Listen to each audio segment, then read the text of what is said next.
Olá, professores, sejam todos bem-vindos a mais uma TPC da Diretoria de Ensino, Região de Presidente Prudente. Eu sou a Luciane Dourado, PEC de Química. E eu sou a Nilceia Souza, PEC de Língua Portuguesa. É sempre um prazer estarmos com vocês nesse momento formativo, que é muito propositivo para construirmos aí uma rede colaborativa de aprendizagem.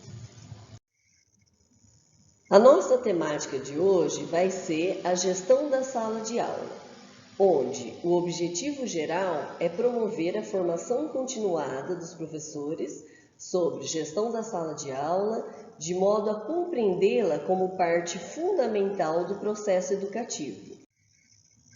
Objetivos específicos: apresentar referenciais teóricos sobre o tema gestão da sala de aula, conceituar as dimensões da gestão da sala de aula e as variáveis que configuram a prática educacional.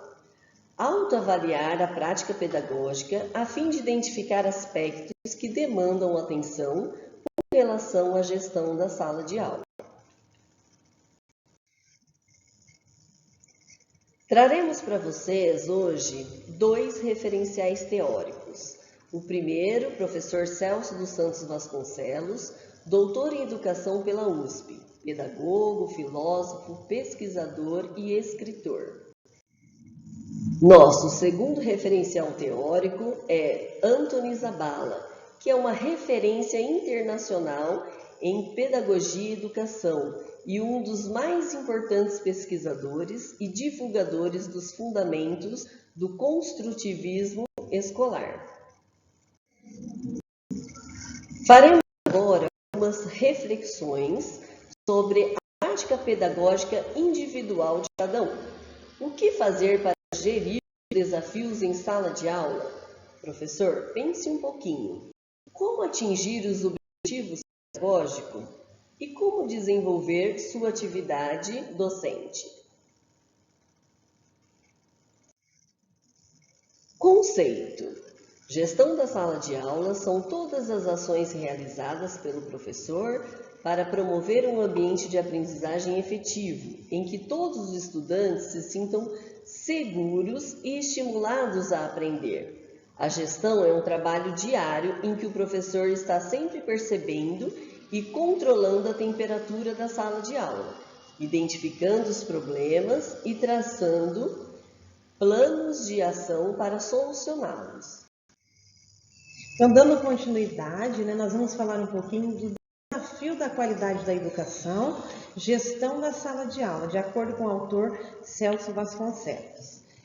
Como referencial, assim como a Luciane mencionou, nós trazemos esse texto, que é os desafios da qualidade da educação à gestão da sala de aula, que ele é possível de ser encontrado na internet. A gestão da sala de aula, de acordo com o autor, ela perpassa por 3 dimensões. A primeira é o relacionamento interpessoal, a segunda, a organização da coletividade e a terceira, o trabalho com o conhecimento. A primeira dimensão da gestão da sala de aula, de acordo com o autor Celso Vasconcelos, é o relacionamento interpessoal, que ele tem a ver com a capacidade do professor se aproximar mais intimamente do seu educando, de modo a construir aí um vínculo afetivo, que ela é uma dimensão que vai além da coletiva, pois o professor ele trabalha com todos, mas ele conhece cada um dos seus alunos. E dessa forma ele vai contribuir aí na construção da aprendizagem e constantemente, com o desenvolvimento humano, com a formação do cidadão. É nesse momento que o professor ele vai prestar atenção, no seu aluno, mas para isso ele precisa de algumas capacidades de perceber o concreto, olhando o aluno na sua intimidade. E desta forma ele vai encontrar um espectro que ele é muito amplo de elementos comuns, visto que esses educandos, eles têm situações de vida muito diferentes. Vamos pensar aí que essas situações, elas são marcadas aí pela condição social, pelos meios de comunicação, pelo gênero, entre outros aspectos. E esses aspectos, eles são condicionantes e vão sendo aí dominados, né? E ajudam o educador a aprofundar o conhecimento de um ou de outro aluno particularmente, quando há necessidade. Olha que interessante, né? Esse movimento, né? Pensando nesta dimensão, de acordo com o autor, onde o estreitar vínculos, onde aproximar do aluno é fundamental para a construção da aprendizagem.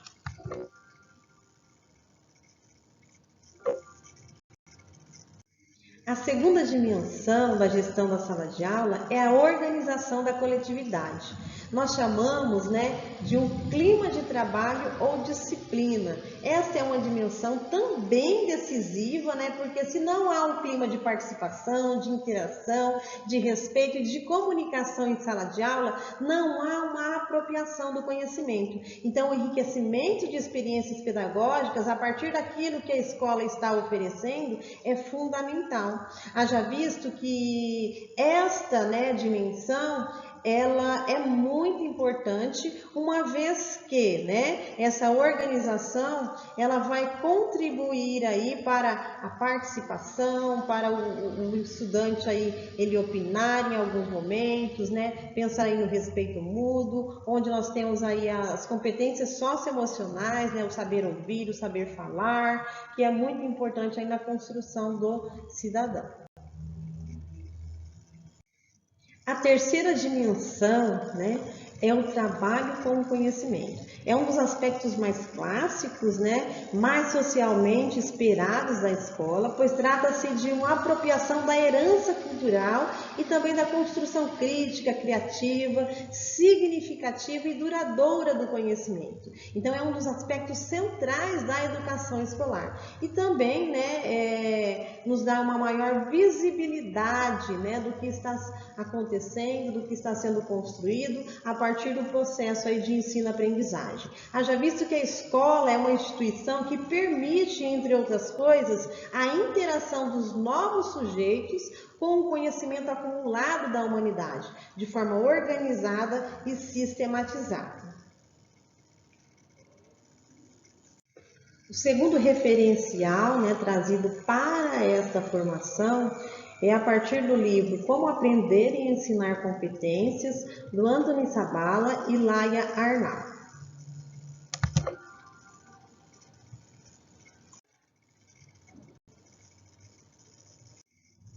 Agora nós trazemos a vocês um fluxograma que vai demonstrar como está desenhada aí as variáveis que configuram a prática educativa. Vamos pensar na finalidade do ensino e também como se aprende. Então, essas variáveis elas estão diretamente relacionadas com a formação de competências e com a diversidade e a construção. Vamos pensar aí que existem algumas variáveis que são importantes, Então, vamos ver cada uma delas. A sequência didática, as relações interativas, a organização social da aula, a organização do espaço, a organização do tempo, os materiais curriculares, a organização dos conteúdos e, por último, aí, a avaliação. A primeira variável que configura a prática educativa é a sequência didática. As sequências didáticas elas são a maneira de encadear e articular aí as diferentes atividades ao longo de uma unidade didática. Elas fornecem pistas acerca da função de cada uma das atividades na construção do conhecimento e das aprendizagens, diferentes conteúdos. E, por conseguinte, valorizar aí a pertinência dessas atividades, diante de cada situação. A segunda variável que configura a prática educativa são as relações interativas, As relações interativas, elas nos trazem aqui duas figuras que são fundamentais nesse processo de ensino e aprendizagem e construção de saberes. Então, nós temos aí o professor, né, como mediador do conhecimento e o aluno, né, como protagonista da sua aprendizagem.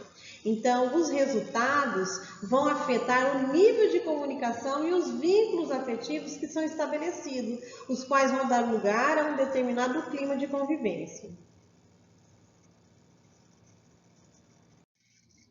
A terceira variável que configura a prática educativa é a organização social da aula. Aqui os autores nos trazem, né, a seguinte definição, que é a forma de estruturar os alunos em sala de aula e a dinâmica grupal estabelecida que vai configurar uma determinada organização social da aula, na qual as crianças convivem, elas trabalham, elas se relacionam conforme modelos nos quais, né, o grande grupo ou os grupos fixos e variáveis permitem aí e contribuem de uma forma determinada com o trabalho coletivo, pessoal e com a formação. Então é interessante, né, nós pensarmos na questão da organização social da aula, né, que faz toda a diferença aí nesse processo de ensino e aprendizagem.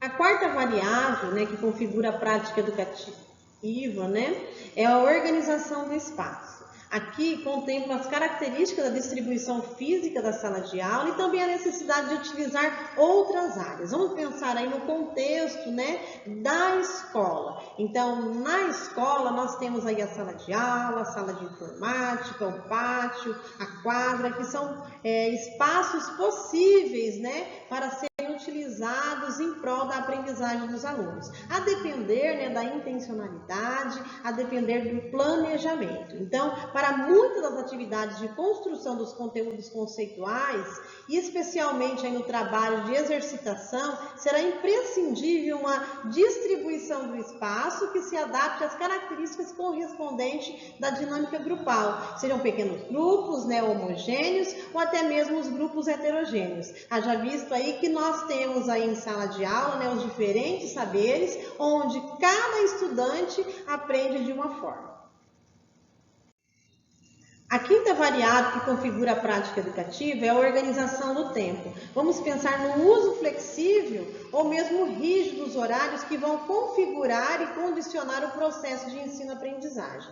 Ao analisar aí as diferentes fases da sequência, nós veremos que algumas delas necessitam ser tratadas, né, sem nenhuma interrupção. Então vamos pensar aí, qual que é a temporalidade, né, a gestão do tempo, pensando, né, no planejamento, quantas aulas são necessárias para que se trabalhe aí de acordo com o objeto de conhecimento, né, de acordo com as atividades que foram planejadas. A sexta variável é materiais curriculares. Então, os materiais curriculares são especialmente importantes nas diferentes formas de intervenção, quanto à comunicação da informação, a ajuda na exposição, a proposta de atividades, a experimentação, a elaboração, a construção do conhecimento, quanto para a exercitação e também para a aplicação. Então, os materiais, eles devem ajudar a construir situações da realidade que serão os pontos de partida para as sequências didáticas, né? Eles devem conter aí exercícios sequenciados e serem flexíveis para adaptar os diferentes ritmos de aprendizagens. Percebam aí que essa variável, ela se comunica, né, com as demais, né? Por isso que é importante perpassar por todas, né, para a construção aí e elaboração de um planejamento intencional, né? Vamos pensar a aula planejada, o tempo, pensar na questão do espaço, pensar a partir dos materiais que serão utilizados. Quais serão os materiais? Você pode pensar, professor, na organização para determinada aula, na utilização do livro didático, na utilização do caderno, né, do Aprender Sempre. Pode pensar aí na questão das aulas aí que estão sendo transmitidas pelo CMSP a partir do seu planejamento, né, e da sua intencionalidade para garantir a aprendizagem do aluno de acordo com a realidade que você tem em sala de aula. A próxima variável é a organização dos conteúdos, né? Então, diante da complexidade do ensino das competências, a questão referente à organização dos conteúdos, ela vem sobre formas, né, de organização centradas em modelos globais ou até mesmo integradores. Então, a solução, né, é que se encontra no que podemos denominar como enfoque globalizador. Então, nós precisamos partir de uma situação próxima à realidade do aluno, né? Haja visto que ele aprende, né, no que é mais concreto, no que é mais próximo, e a partir daí ir fazendo algumas intervenções de modo, né, que seja interessante aí o objeto de conhecimento que está sendo explorado, que está sendo transmitido. E a partir daí fazer algumas proposições, né, que podem partir de questões, né, a serem aí respondidas por eles. É importante também, né, pensar na organização dos conteúdos, também, né, nos registros, né, os alunos eles precisam registrar aí os saberes à medida que eles vão aprendendo. Então, a partir de cada atividade que é proposta, pensar também na sistematização, né? Existem diversos métodos que eles devem ser considerados como globalizantes, né? A intenção do trabalho, ela deve ser realizada, né, nas fases que acontecem, né, posteriormente. Por último, né, nós trazemos aí a variável, né, que configura a prática educacional, denominada como avaliação. A avaliação ela pode ser entendida tanto no sentido mais restrito de controle dos resultados de aprendizagem obtidos, quanto de uma concepção global do processo de ensino-aprendizagem. Nós temos que pensar também na avaliação, né, como um caráter reflexivo, né? A avaliação ela serve tanto para o professor quanto para o aluno, né? A avaliação para o aluno é o momento onde ele vai checar, né, ele vai validar esses conhecimentos. E a avaliação para o professor é o momento pelo qual ele vai estar diante dos resultados de aprendizagem da sua turma e a partir daí ir fazendo algumas reflexões, né, que possam contribuir para uma retomada, né, se necessário, daqueles objetos de conhecimento, né, tendo como intencionalidade pedagógica aí, primordial a aprendizagem dos alunos. Então, a avaliação ela sempre incide nas aprendizagens. E ela é uma peça-chave para determinar as características, né, de qualquer metodologia. Bom, professores, agora para finalizarmos a nossa TPC de hoje, vocês irão refletir sobre a sua prática pedagógica, vão pensar em tudo que foi estudado hoje e irão responder este formulário, que está aqui através do QR Code, que vocês podem fazer essa avaliação, ok? Então, trouxemos aqui para vocês os referenciais teóricos para que vocês possam se aprofundar. Esse é o momento, então, de vocês realizarem as atividades e concretizarem o estudo, o aprendizado. Agradecemos a todos, um bom trabalho para vocês.